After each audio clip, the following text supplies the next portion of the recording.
Hello, and welcome to my channel. I'm Mandy Grace. I am currently getting my novel Return to Sherwood through the editing process so that I can publish it so that you can all enjoy it. It is a historical novel that is set during the reign of King John Lackland, and the premise is basically what would happen to Robin Hood if the quote-unquote evil Prince John of England became the king. And historically speaking, he did in fact become the king. Historically speaking, Robin Hood may or may not have been a real person and may or may not have lived in that time period, but that's beside the point. The point is that King John is not a fan of Robin Hood, and so he hires mercenaries to track him down and kill him and all of the other outlaws. And that is the story of Return to Sherwood. So in preparation, don't know what this was, but in preparation, I'm making something. I'm mixing it up, preparing it. Anyway, I'm crazy. In preparation of Return to Sherwood getting edited and published and all of the fun stuff that's about to be happening, I thought it would be interesting to look back at the roots of this story. So this series, Return to Sherwood, and the novel that I'm currently writing, which is the second in the series, are a continuation of a sorts of my Robin Hood series. So I have a series of books, 5 books, that are my take on the legend of Robin Hood and are less than historically accurate because it was just the legend of Robin Hood. And this series of books has the same characters as my Robin Hood series, but is much more historically based. It's also a few years later. Both of those things is why it's a completely different series. But it is roughly based off of my Robin Hood legend, so I wanted to look back at the very first draft I ever wrote of the very first Robin Hood legend of mine and see what that looked like, because that was a few years ago. So, brief Mandy Grace history. When I was in high school, I got very, very sick and spent several months just lying on a couch sleeping all the time because I had no energy to do anything, like walk up the stairs or eat food or anything at all, because I was very sick. So, shortly after this period of me being very, very sick, I got the inspiration to write my own version of the Legend of Robin Hood. So this very first draft was written, while I was still sick, towards the latter end-ish of being sick, because I had been sick for a year at that point, and so I was getting better, but I was still sick in many ways, and decided to write a book. I'd been telling stories for a long time as a child, so storytelling was nothing new to me, but writing an actual novel was sort of a new thing. I had written a novel, which I know my mother would like me to actually publish at some point, and I intend to, but that is a different story. This novel, I wrote very, very quickly, in one single month. And it was amazing, and I loved the entire experience. However, the first draft is nothing like the novel that I ended up publishing, because the first draft was written in letter form. It was just one long letter. Yeah, I'm gonna pull it out now. It's in this lovely old notebook, which used to be my spelling notebook. It is no longer. Who needs spelling when I can write a novel? It's also upside down. So let's see. Handwritten, of course. Oh, my handwriting. 17-year-old me has terrible handwriting. So originally, back in September of 2013, when I wrote this, it was called Lucy's Tale, and the published version was called Lucy's Legend, because who doesn't like alliterations? I love this! I was counting my word count by hand and writing it in the... Oh, I was adorable. Shall we read the first part? Actually, the first part is over here because I added something to the start because I didn't like the beginning, so let's start in that corner. I've been asked to tell my story, but there are so many legends, myths, and tales surrounding Robin Hood, I don't even know where to begin. I will just tell the truth as I know it. But how do I know the truth, the reader asks? Because I was there. It was many years ago, but my memory serves me well. Who could ever forget Robin? Oh, good Lord. So, the original version of Lucy's Legend, Lucy's Tale, as it was called, was written as a letter from a girl called Lucy. She wasn't a girl at that point, I suppose. She was a very, very old lady. Anyway, she was a member of Robin's gang, and she is obviously in the published work as well. That's why it's still called Lucy's Legend, but it's not in letter form, because I didn't like it. I didn't want to write an entire novel in letter, but I did.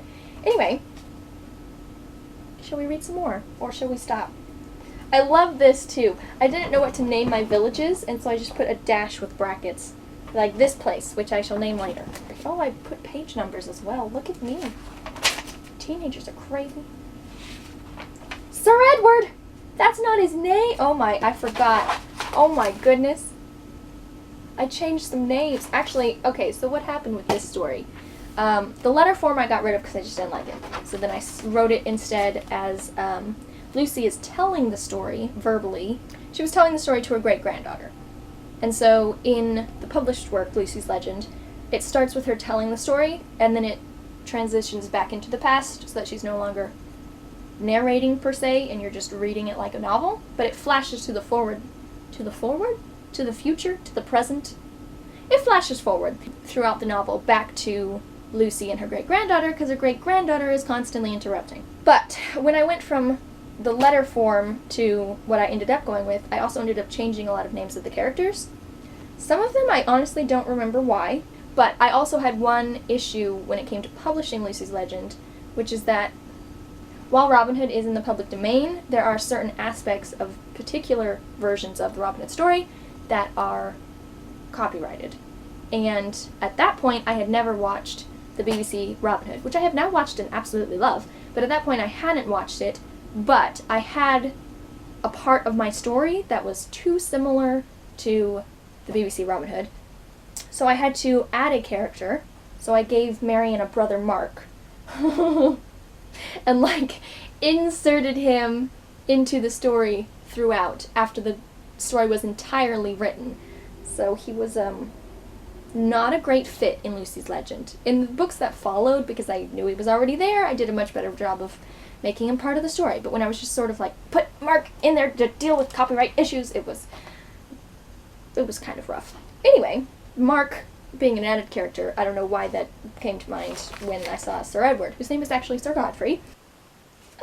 My little notes on the side. Okay, I'm sorry. I'm getting distracted.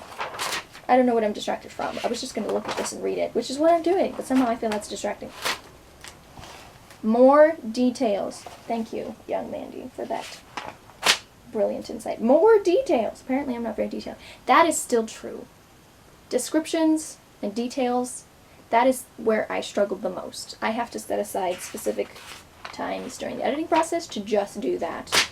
Because I'm also an underwriter. And I'm mostly an underwriter because I don't describe things well. Or at all. Aren't you so glad you're getting all this random information from the original Lucy's Legend?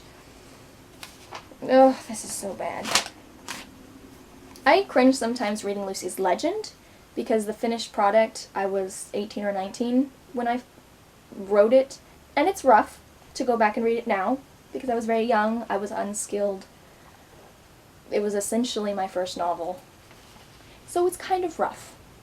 But reading this when I was sick and 17 is even more rough, so I'm feeling better about Lucy's Legend at the moment. Oh, we've got a note that's upside down. I can't read it. I have to turn the thing. Gisborne's surprise. Okay, it's fine. I'm still counting the words. Man, word count by hand. Ugh. I'm so glad we have technology. Actually, I do still write by hand a lot, and I also write with my typewriter sometimes. But it's just so much easier to write on my computer, because that's where it needs to be to format it and publish it, so it's just so much easier. But I like writing by hand and typewriter, even though it makes more work for me later. This doesn't feel like a complete novel. Did I go to the very end?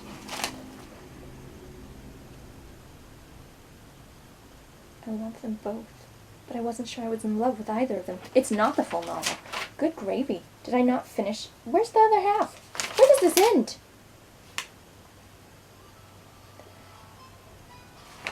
My phone is ringing. This will have to pause. I'm back! It's only been 40 minutes. It's my sister. It was a very important conversation. So we were looking at the original Lucy's Legend, which apparently stops. That's where I was. I was trying to figure out where it ended, because it's not the whole book. Well, this is making me physically ill to read. It's just really bad. It's so cheesy. Oh. There is one conversation that I wish to remove from the end product Lucy's Legend, which is the proposal from Sir Guy of Gisborne proposing marriage to my character Lucy. It is really bad, because I was 17 when I wrote the original proposal, which I'm sure is in here. And it did not change that much through the year that I did editing and such like. Nope, it basically stayed the same, which happened because, okay, so it was originally a very awkward thing to read, because at 17, I'd never been in any relationship, and I was really uncomfortable with men in general, and so writing the proposal scene, I was just feeling really embarrassed about the whole thing, which translated to the characters, and they were both very embarrassed about the whole thing, and so it was a really awkward conversation that neither of those characters would have, because they're both very confident, self-assured people. Anyway, it was terrible, and it's still horrifyingly awkward. And just thinking about it, I just want to bury myself in the sand, because it is so bad. But it's fine. I was young and foolish, and I hope I write love scenes much better now.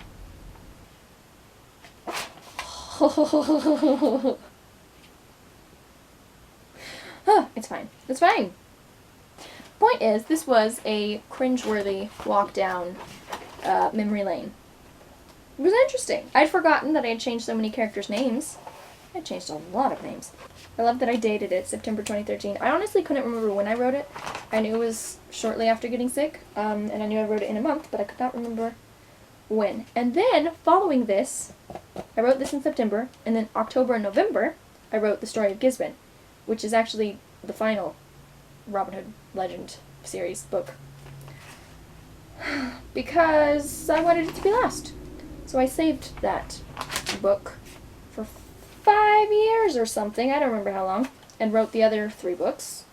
And then I revamped that one and published it. And it's actually one of my favorites. So I feel like if I had not been so eager to jump into publishing without any research or any experience or anything at all, if I had waited and researched the industry and honed my writing skills and then worked on Lucy's Legend and published it, I would be much more proud of it.